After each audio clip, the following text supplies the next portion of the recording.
Tom Gates, best book day ever so far. By Liz Pichon. Oakfield School Book Week.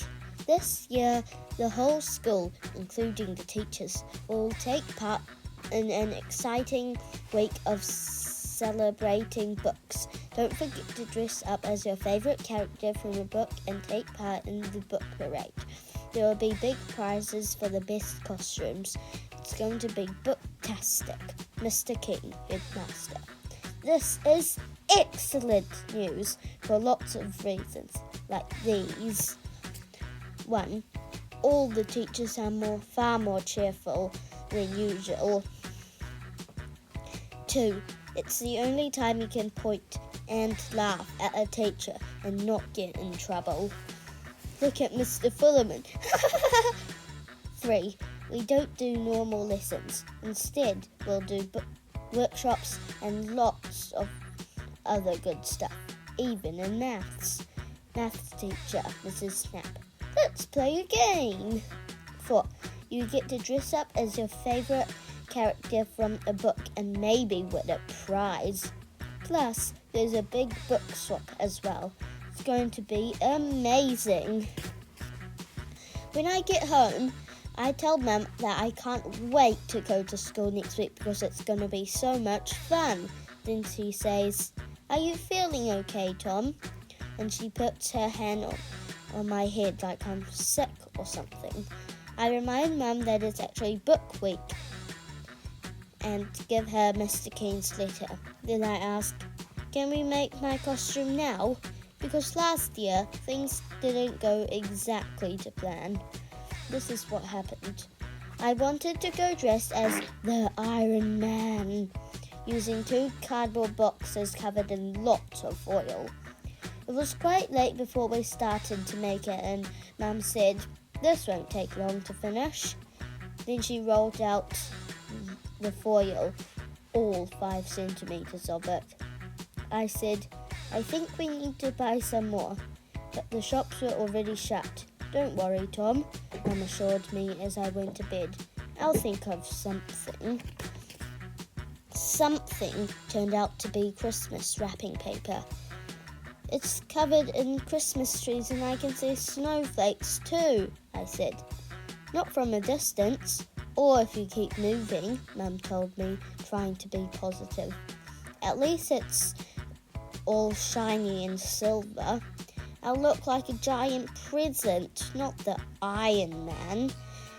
Mum suggested that maybe I could lose the box head and find something else to wear. Like what? I wondered. Let me see what your father has in his shed, which didn't sound that promising.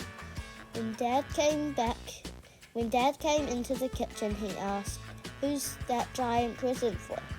"It's supposed to be my Iron Man costume." "Oh, I see," Dad said when he obviously didn't. I told him, "Mum's looking in your shed now, looking for other ideas," which made Dad panic and rush outside. Oh no! Left on my own and realizing I only had 20 minutes before school, I decided that maybe I should at least try on the body part of my costume, just to see what it looked like. Then Delia, my grumpy teenage sister, walked in and started laughing at me a lot. "Ha ha ha ha ha ha ha." I told her, "Get lost, Delia, I'm trying my book week costume." And she said, "Going dressed as an idiot then," which was annoying. Mum came back from the shed holding an empty biscuit tin. "Will this do, Tom?" I said. "No, Mum, I'm not wearing a biscuit tin on my head." "Why not? It's an improvement," Delia added helpfully. Dad was just pretending he didn't know where the biscuits had gone. Wasn't me. Then he expertly changed the subject by suggesting I could borrow his hat instead and go dressed as the character from the Find Frankie books, which was a great idea because I already had a black t-shirt and stripy socks. Mum said she'd draw some glasses on me with her makeup pencil too, but don't rub your eyes or they'll smudge. Considering the rush I'd been in, I thought I looked okay. Dad even gave me a lift to school so I wouldn't be late. The only trouble was, when I got there, me dressed as fine Frankie, I wasn't the only kid dressed up as Frankie. Frankie was everywhere and not difficult to find at all. Oh, snap! So, this year, to avoid any more book costume disasters, I'm making mine right away. What do you want to be then? Mum asks. I show her the book Granny Mavis gave me last week. I've been trying to get the whole series, and this one is my favourite so far. I want to be an alien scale monster. Mum sighs and says, okay, I think I can manage that. As I've already got a cardboard box and some green paint for the alien head, I make a list of everything else we need. Shiny green card for the scales, a few extra eyes for the alien head, glue, more foil, just in case. Mum wants me to find an old pair of pajamas too, which seems odd. Mum assures me they'll be covered in scales so you won't see them at all. But I don't have any old pajamas, I say. Mum says she'll find something else for me to wear when she goes into town. Nothing fancy, as it's just for a costume, which is fine by me. Result. I'm about to start making my alien head when Derek, my best mate, calls up and wants me to come over to his house. It's an emergency, he says. As Derek only lives next door, I'm there in a flash.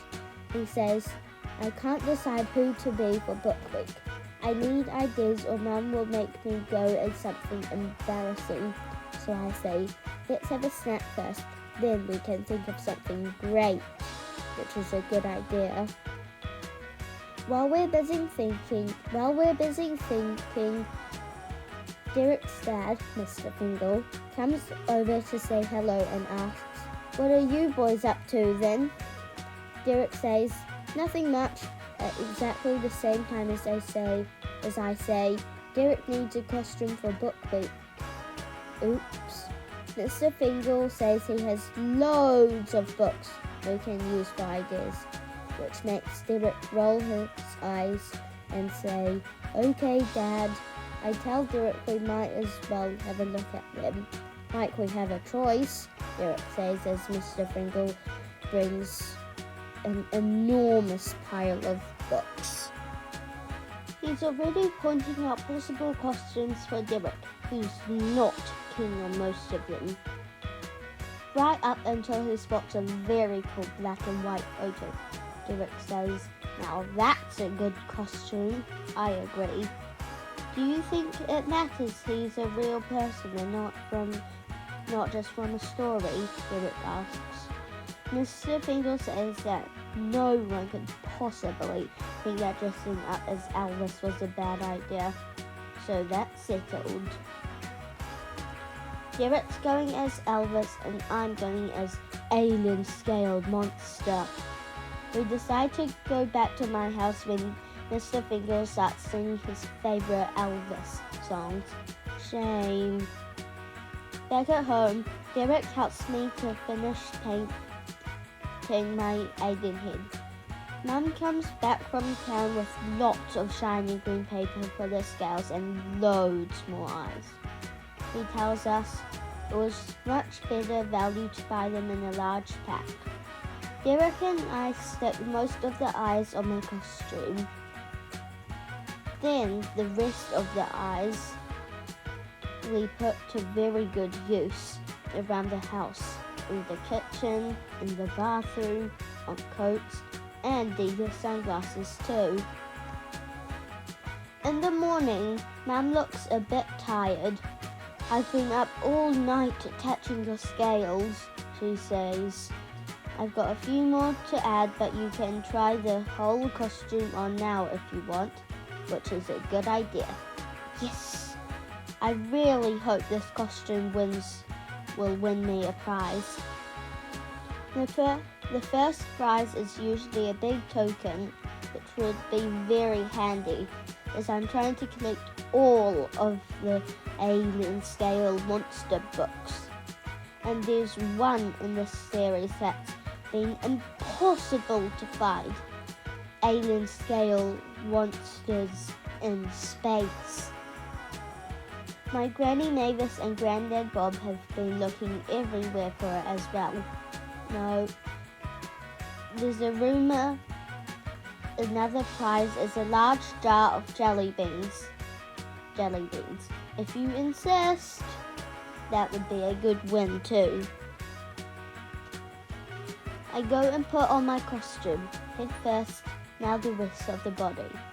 Then I carefully do up the zip, but one cell seems to get stuck and falls off. It's not a disaster, but now I can see a little yellow patch of fabric poking through. I'm wondering what Mum sewn all my scales onto. Not that it matters though, because I think my costume looks great. Thanks, Mum. Book parade. Here I come. Not long to go now. Book week at Oakfield School. I'm being extra jolly and smiley today because we have a whole week of good stuff to look forward to. And my Alien Scale monster costume is looking absolutely fantastic, if I do say so myself. In class by this, Mr. Fullerman thinks we are being too noisy, he says. I know you're all excited about this week, but you need to quieten down a bit, please. When that doesn't work, he says it again. Quieten down, which does the trick. Marcus Meldrew, who sits next to me, wants to know who I'm going to be in the book parade. But when I start to tell him, he just butts in and talks right over me, saying, well, my costume is amazing. Really, Marcus? Groan. Yes, I'll definitely win a prize this year. How do you know that? I say. And he says, because I've written my own story about me. That sounds really interesting, I say, trying to sound interested. It is. I'm the superhero who saves the world. That's who I'm coming dressed as. And I say, as yourself? Marcus gets a bit irritated and says, no, not me, as Super Marcus, the superhero. I say, oh, I see. Then I nudge Amy Porter, who sits on the other side of me, and tell her, guess what Marcus is coming dressed as for the book parade? And she says, what? And I say, as a supermarket. A supermarket? Amy says, and I say, yes, a supermarket. How funny is that? Marcus is getting annoyed. He says, no, not a supermarket. I'm Super Marcus. Then he grabs some paper and starts doing a drawing of himself as a superhero. See, like this, he says, well, muttering, idiots, to himself. Oh, now we get it, I say, when I really I got it all the time. This is me as a super hit zero supermarket. While Mr. Fullerman is doing the register, I decide to add a little extra something to Marcus's picture, which makes Amy laugh. The rest of Book Week is really fun too. Every day there's been extra good stuff. So far I have taken part in Mr. Sprocket's Storytelling with Sounds class. There was a loud gust of wind through the trees. I thought my whoopee cushion whoosh really brought the story to life. Ha ha ha ha ha. Made recycled paper and art. Miss Straw says you can now make a book with your very own paper. Looking at what Norman Watson's done, I'm not sure that's going to happen. Ta-da! Listened very carefully to Mrs. Knapp's story about numbers and maths, which doesn't sound much like fun, but honestly, Mrs. Knapp surprised us all. Met a real-life author who writes books on monsters and other kinds of disgusting creatures. He told us how to spell slime like this. Slugs leave icky marks everywhere, which is a good way of remembering it. But I think the most exciting part of Book Week has been when I spotted a kid walking around holding a copy of Alien Scales Monsters in Space. I've been trying to get that book for ages, but it's been out of stock everywhere, which has been driving me bonkers. Right now, I'm in the lunch queue and I see the kid again, still holding that book. I asked Norman to save my place so I can go and ask where he got it from.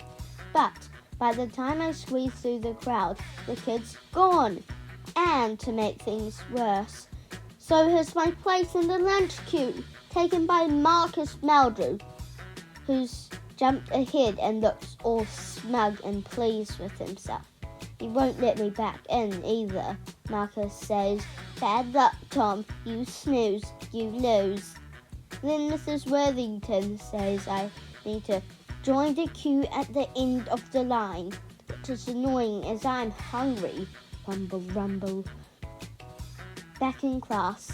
After lunch, which I'm still cross about, Mr. Fullerman wants us to create our very own monsters, like the author did earlier.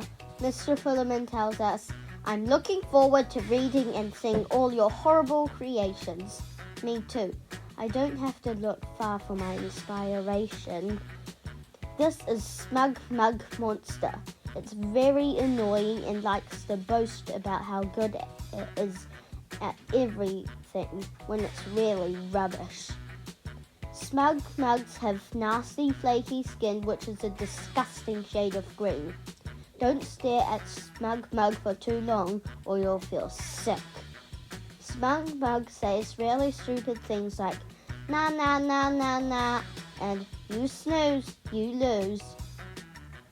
Good work for creating a truly revolting monster, Tom. I'll be looking forward to seeing your choice of costume for the book parade too. Mr. Fullerman, 5 merits. Yeah, the book parade can't come soon enough for me.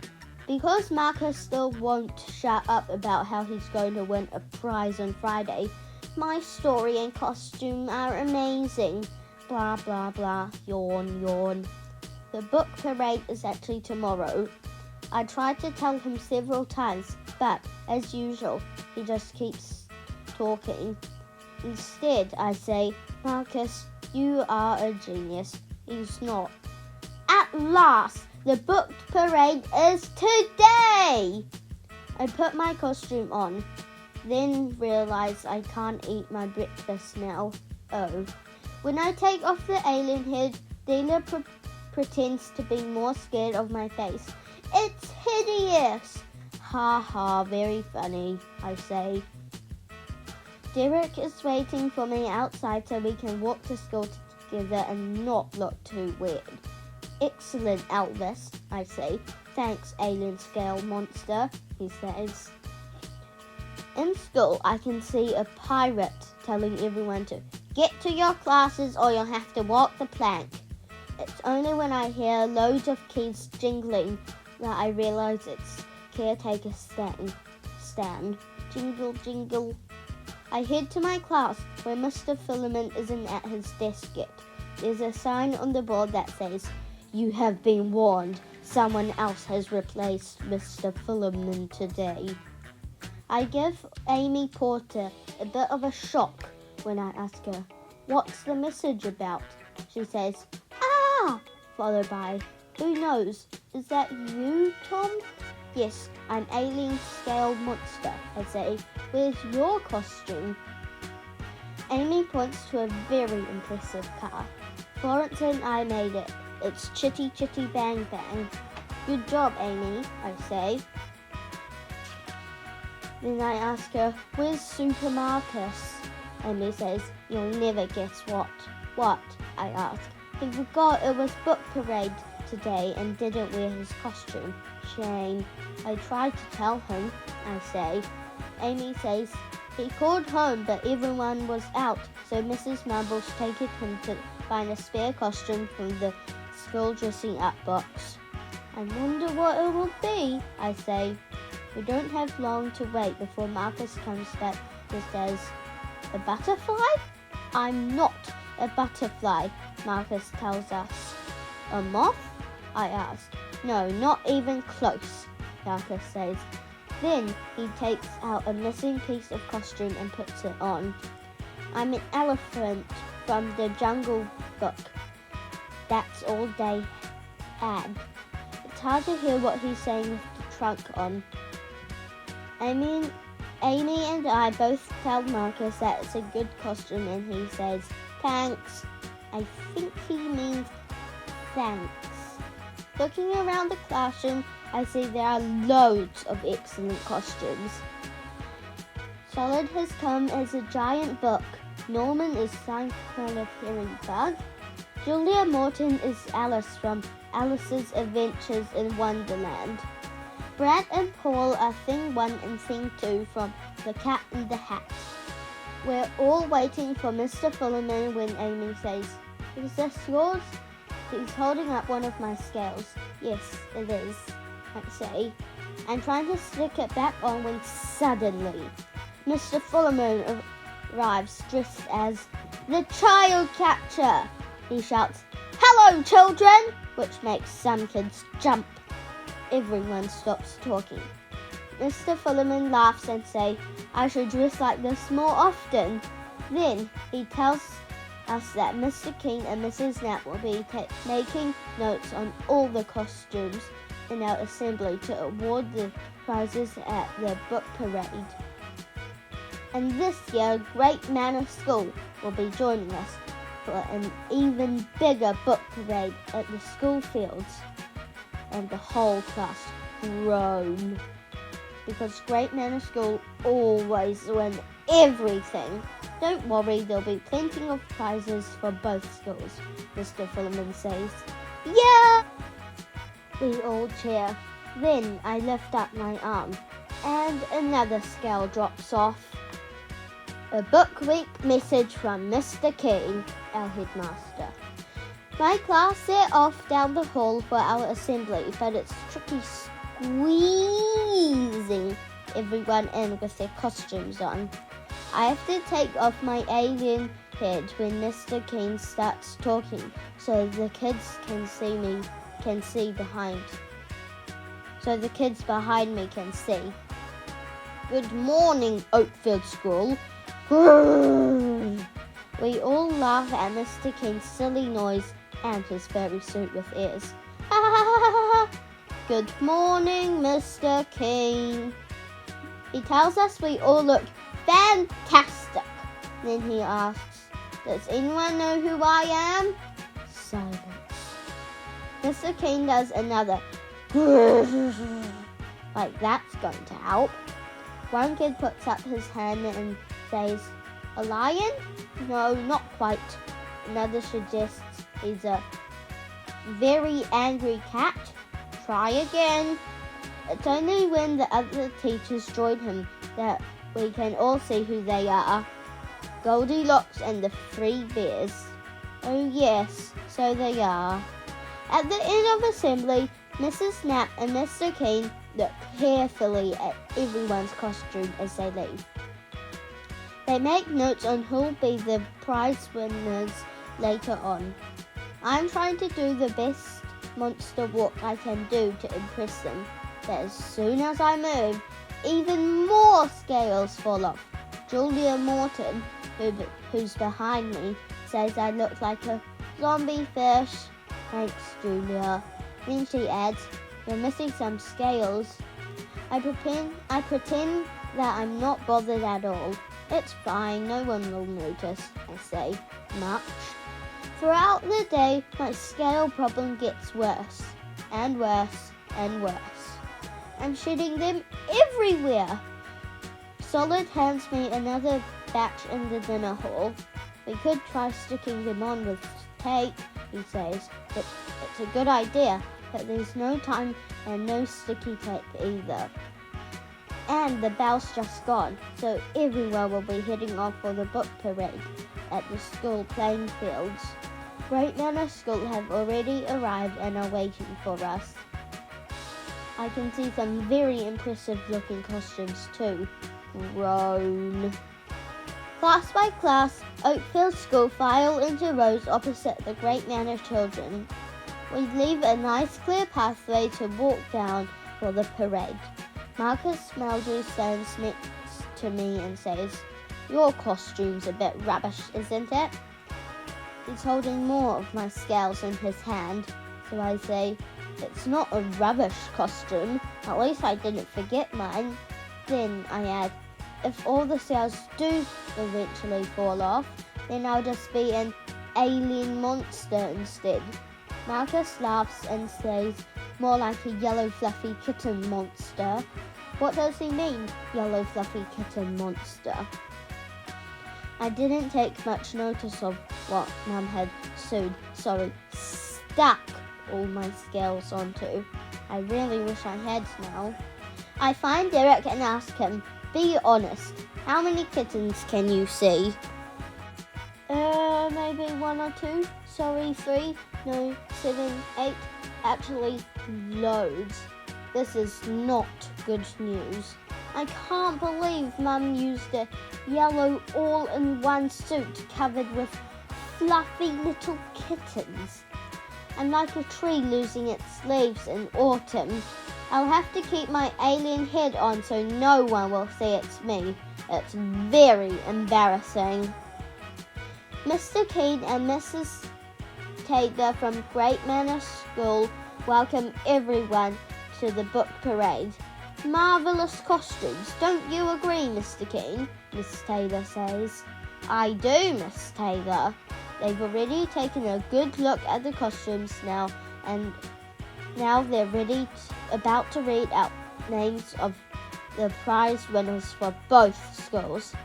Normally, I'd be very excited, but wearing a yellow onesie covered in fluffy kittens isn't exactly what I had in mind for the book parade.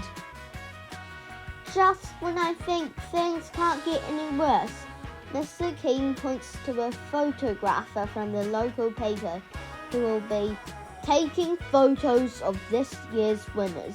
I'm thinking, please not me, please don't call my name. The first names called out are Amy and Florence with their brilliant car, then Solid's next, there goes my hiding place, then some kid from Great Manor in a cool scary costume. There are more children from both schools, including Norman Watson, who's sleeping around. I'm beginning to think I'm safe when I hear Miss Taylor say, "Would Tom, no, not me, Robbins like to come up?" which is a massive relief. I think I've avoided total humiliation. Phew. Finally, I begin to relax a bit. I unfold my arms and watch as the very last scale falls off. Then Mr. Keene says, "And last but not least, Tom Gates dressed as an alien scale monster." Huh? Oh no! Mr. Fullerman can tell I'm not keen to join the parade. "I've lost all my scales, sir," I say. "Off you go, Tom," he says as the photographer moves all the winners into a line. I can hear some kids whispering, "Why the kittens?" So I try hiding behind Solid again. The photographer says, "Everyone look at me and say, 'Book parade!'" Norman Watson gets a bit overexcited and does a massive jump trying to get into the photo. He pushes me and I knock into Solid, who loses his balance and topples into another couple of kids. They fall over and everyone in the line is left wobbling around. Amy and Florence just manage to get out of the way so their car is safe. Teachers rush over to check everyone's okay. They are. Somehow I've managed to land bang smack into a slightly soggy patch of mud. But while I'm down on the ground, I suddenly get an idea! I need to make most of this muddy situation and get even grubbier. I do a few angel wing moves, then a lot of quick rolling around in the mud, which does the trick. I grab a few more handfuls of mud before the photographer is ready to try it again for the photos. Only this time, I'm going to be an alien swamp monster, which is fine by me. When the photographer says, "Smile," I'm happy to wave. Then I pick up my prize. Hopefully, now I can get a copy of Alien Scale Monsters in Space, which would be amazing.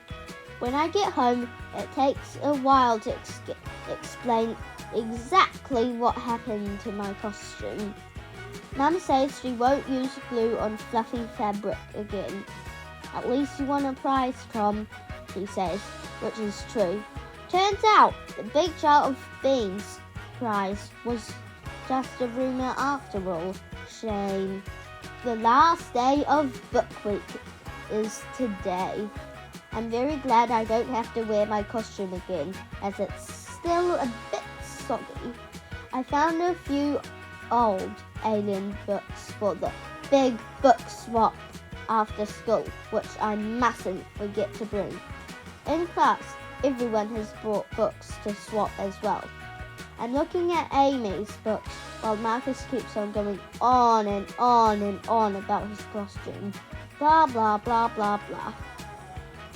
He says, "I would have won a prize if I remembered to bring it." Really, bro. Marcus is driving me nuts.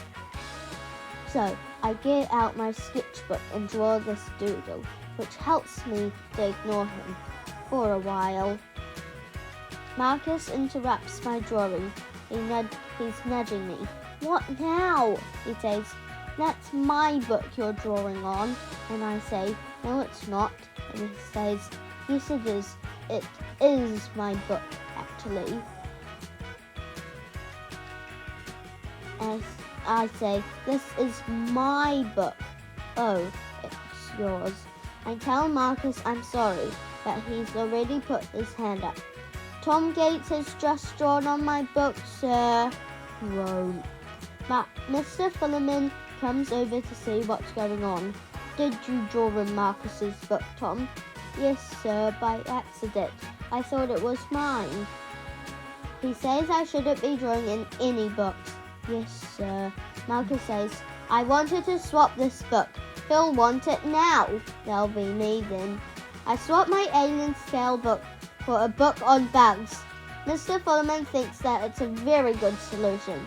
Then he adds, "Your doodle has given me another idea, Tom. I'll talk to you later." "Okay, sir. I wonder what's that about." The big book swap. After school, I meet Derek outside the hall so we can check out and swap books together. I'm hoping that maybe I might find a copy of Alien Scale Monsters in Space. The hall fills up quickly. It's very busy and Derek's already found some good books. My dad will like this one, Rock and Roll Through the Ages. I'm showing Florence my Alien Scale Monster books when she tells me, "There's a kid over there who's got an alien monster book to swap." He does? Great! I squeeze my way through the crowd until I find him. There he is, holding a copy of Alien Scale Monsters here. Oh, and it looks like my old copy as well. I swapped it with that boy over there, he says. That boy is Marcus Meldrew. Who else? He's already reading Alien Scale Monsters in Space. Oh well, he'll never swap it with me. Never mind. I got a book that Granny Mavis might like instead. You never know, she might even use it. Cooking made easy. When I get home, Mum, Dad, and the fossils are already having some tea, which is handy. I show Mum the books that I swapped and give Granny Mavis her cookbook. She says, "How lovely, I'll definitely use this one." She won't. Grandad Bob says, "We popped round because we have something to give to you, Tom." Which, along with the cake, is a very nice surprise, especially after I picked up the whole pea pods that were on top. Whole pea pods. Granny hands me a bag, and inside there is, let me see, only Alien Scale Monsters in Space. Yes, I've got it! Hooray! I can use my book token prize to buy something else now. Result! I think that this has actually been my best book week ever so far. The end. More good news! Mr. Fullerman was so impressed with my doodle drawing in the book. That was an accident. He wants me to design a special book plate sticker for the school to use. How good is that? Here it is. This book belongs to Oakfield School. Hands off. A book plate is a fancy sticker that goes into a book with someone's name on it. The end.